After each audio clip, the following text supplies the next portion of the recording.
Friends, I will give you enormous grace of the divine powers, but where will you keep it? Arrange for suitable place, then you will not have to worry at all. Then you see, divine blessings will shower upon you. What you aspire for is not difficult to be acquired.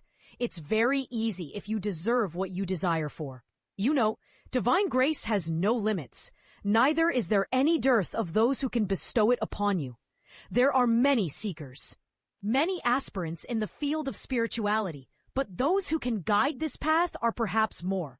In this discipline, the number of able masters appears to be larger than the number of worthy disciples. Today you may find that in several disciplines of university education, at times there are lesser numbers of students than the trained teachers. The other day, someone was telling me about an Indian university which had begun with high aims of dedicated education for social welfare.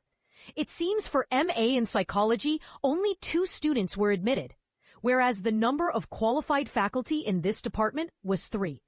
Anyway, that may not be the case now, and certainly not with all streams of higher education.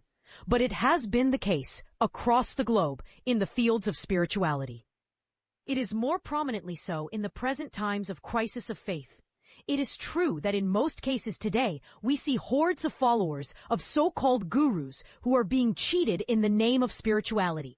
But these are the superficial disciples of fake gurus, both of whom are aiming at worldly gains. I am not talking about them. I am referring to the noble gurus, enlightened spiritual masters. They don't show off and do not like to publicize their powers. Perhaps this is the reason why sometimes it appears that there are no able gurus of spirituality these days.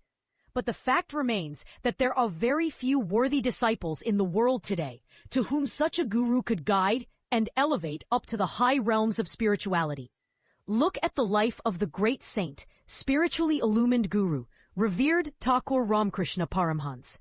So many people used to go and sit near his holy feet every day. Many used to claim to be his disciples, but the worthy disciples to whom he could transmit the angelic powers were countable on fingers.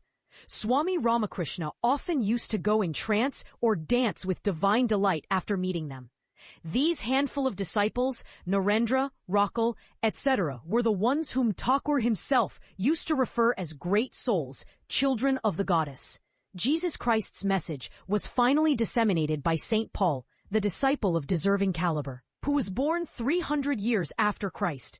He had propagated Christianity in new light. He had brought forth a refined division of the Old Testament and New Testament through Marcus marking the Holy Bible. The present form of Christianity is largely due to St. Paul. How exalted and beatified St. Paul must have felt after finding the divine grace of Christ.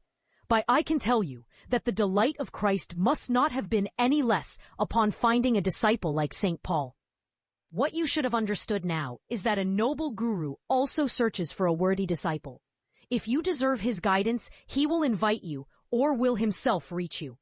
No wonder it's the greatest beatitude of human life to find a guru whose grace can take you to God.